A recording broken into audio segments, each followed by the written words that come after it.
Ano, sa main topic natin, aba, ito si Roque. Oh, Roque, ready ka ng hinayupak ka? Roque, asaan na yung post mo? Oh, eto. Wait lang, hindi pala yan. Ito yung post ni Roque eh. Ano? Oh, i-atras natin. Saglit. Iusog natin dito. Roque! Ito yung post ni Roque mga kababayan nung isang araw, no? Actually bago mag-23 ng Disyembre. Ito. Ayan! January 13, 2025, rally! Mga kababayan, shoutout daw kay Angel Makinay. Shoutout. Iwan ko ba dyan? Iglesia pa naman yan, si Marco Beta. Post ni Harry Roque, maraming salamat po. January 13, 2025 rally. Join the historic INC rally at Luneta. Stand against injustice. Yan po ba ang panawagan talaga nung dalawang host na nagsalita na mayroong magaganap na rally? Ang Iglesia ni Cristo? Hindi naman ho yan eh. Ang sinasabi nila doon, mga kababayan, yung rally, pagsuporta kay Pangulong Bongbong Marcos na wag ituloy yung impeachment na isinusulong kay Inday Sara Duterte. Yun ang sinusuportahan ng Iglesia ni Cristo. Yung sinabi ng Pangulong Bongbong Marcos na wag ituloy yung impeachment na binabalak kay Inday Sara Duterte. Ano?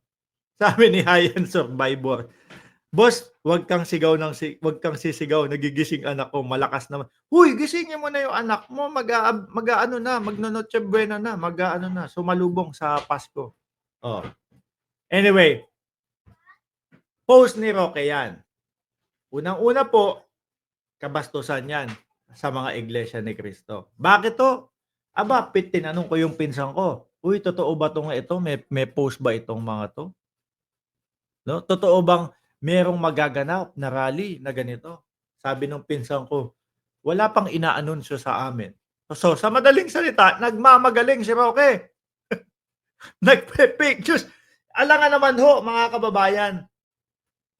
Alangan naman ho na sabihin yan ng mga nakatataka sa Iglesia ni Cristo kay Roque o doon sa mga hindi kasama o kasanib sa Iglesia ni Cristo bago doon sa mga kaanib.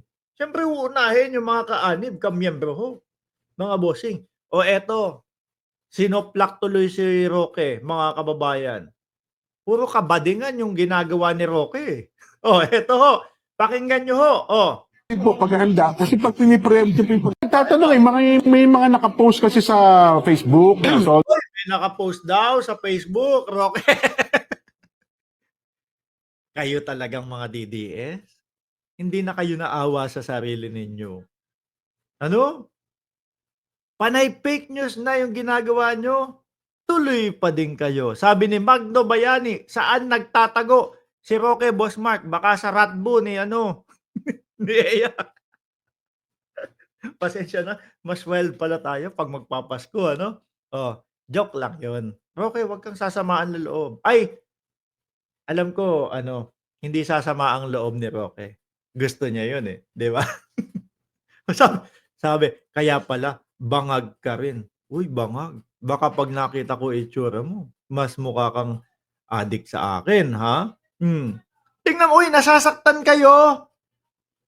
Nasasaktan kayo. Bakit? Kasi, nade-debunk yung post ng mga idolo nyong wanted. Wanted sa Kongreso. Di mo yung mga DDS kawawa, nasasaktan sila kasi yung mga post po ng mga pugante sa Kongreso na iniidolo nila, nade-debunk ho, mga kababayan. Yung mga nagpo-post sa Facebook, kayo daw, Roque, Una yung babanggitin ko ano man po yung nakikita nyo, again, wala pa pong konfirmasyon sa amin.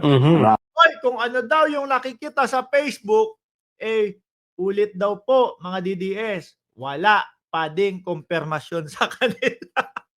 Ano tong Roque? Hinayupak ka? Kung ano-ano ang sinasabi mo, kung ano-ano ang pino-post mo diyan sa Facebook mo. Masyado ka ng, umaabuso sa social media. Lahat na lang fake news. Kasama mo si Ngalbu. Oh, tuloy. Hintayin niyo yung ano, Standby po kayo. official. Oo. At Oh, mag-antay daw po. Hindi kagaya nitong si Roque, oh, anak ng tinapa. Panay fake news. Oh, nandiyan na sila Itera, oh. Merry Christmas daw po sa inyong lahat. Oh, shout out kay La Itera. Oh, paano yan mga DDS? Asang-asa pa naman kayo. Asang-asa kayo na may mangyayari ng ganito. At take note ho mga kababayan, kung sakali na mangyari ho at kung sakali na matuloy, hindi po ito yung ipinaglalaban ng Iglesia ni Cristo na stand against injustice. Ang pinaglalaban ho nila, mga boss chief amo sir, ay ano, yung pagsuporta sa Pangulong Bongbong Marcos na wag nang ipa-impeach si Vice Presidente. Yun ang pinaglalaban, hindi po itong post ni Roque, no? Paano yan? Roque, kung pumunta yung mga DDS, yung mga DDS diyan sa rally na yan. Siguro kaya hindi pa makapagpahayag ang INC, kinakabahan ho sila, no? Kinakabahan ho baka kasi yung mismong pakay nila at mismong agenda o yung mismong kung ano yung nakapaloob doon sa rally na yon, babuyin po ng mga DDS. Bakit ko ho nasabi? Kagaya niyan, ang sinasabi ho nila malinaw na malinaw, pagsuporta sa sinabi ng Pangulong Bongbong Marcos na wag i-impeach si Inday Sara Duterte. Pero po sa kanila, stand against injustice. Siguro, inaiisip ng mga INC, baka haluan tayo ng mga DDS, magdala ng mga placard doon, impeach Pangulong Bongbong Marcos. Oh.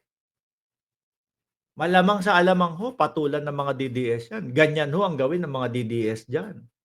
Di ho ba? Tuloy natin ito. Na makisali sila dyan sa rally, kung sakaling matuloy, magdala, tapos magdala din ng mga EPG ang mga yan. Sabi ni Baba Yaga, nasasaktan sila sa katangahan nila. Alam nila, mali. Pero ini-endorso pa rin nila. O, tuloy. kung sa iba kasi masyado excited na son eh. Opo. Excited kasi si Roque. Di ba, Ma'am Brenda Barton? Excited si Roque. O, paano hindi magiging excited yan? Kasi ang tagal niya nang nagtatago. Gusto niya mapalitan ang presidente sa pamamagitan ni BP Sara. Upang sa ganun, pag si BP Sara, ang nakikita ko naman dyan, rektahan mga bossing. Absuelto si Kibuloy, si Roque, wag nang ipatawag. At yari yung mga kumalaban sa kanila. Yan ang nakikita ko. Bakit ko hindi masasabi yon, mga kababayan? Tignan niyo po yung gigil ng Vice Presidente. Oh, kung meron lang ako, ay kayong lahat. Nando sa kasulok-sulukan na po nung mga ano natin nung mga files po natin Tuloy natin to. Huwag kayo masyadong excited. Importante maihahanda natin ang lahat ng bagay.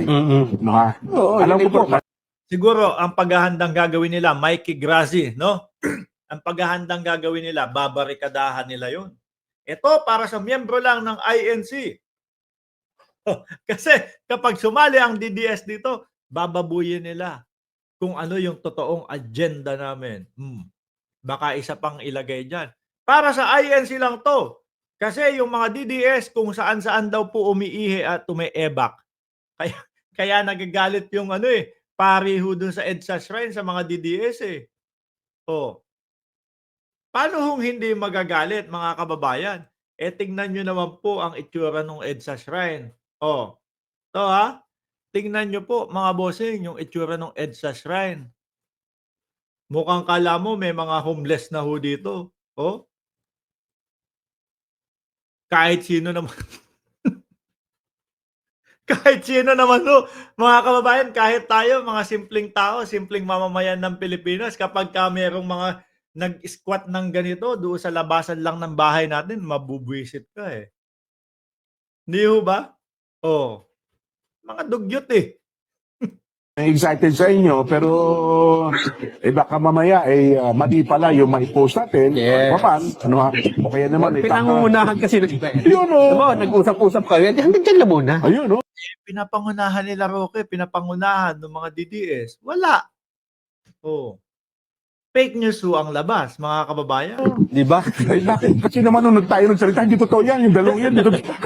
Itong sinakawa. Kasi kayo, gusto nyo kami unahan. Oo. Hanggang wala sinasabi si Jet. Hanggang wala pa kami yung sinasabi. Stop na yung viewers yan. O kayo, hanggang wala si Meron, matutuloy daw. Kaya lang, hindi nga yung labanan ng injustice ni Roque, Diyos ko. sinasabi sa inyo. Oo, ano muna tayo ha? Hanggang kwentuhan lang muna. Saan sabi po paghahanda? Kasi pag pinipre Oh, Roque, hanggang kwentuhan muna daw. Ha? Wala pa. Excited ka, no? Hindi ka kasi makalabas. Siguro ho, mga bossing, kung hindi naging wanted, kung hindi sa Kongreso. Ayan, linilinaw ko lagi, wanted sa Kongreso. Kung hindi ho naging wanted tong si Roque sa Kongreso, mga kababayan, tumakbo din to sa pagka-senador. Kasi yung mismong file po ng senatorials, mga bossing, ano na siya nun hindi na siya makapagpakita nun Si Roque naman, nagtataka ako.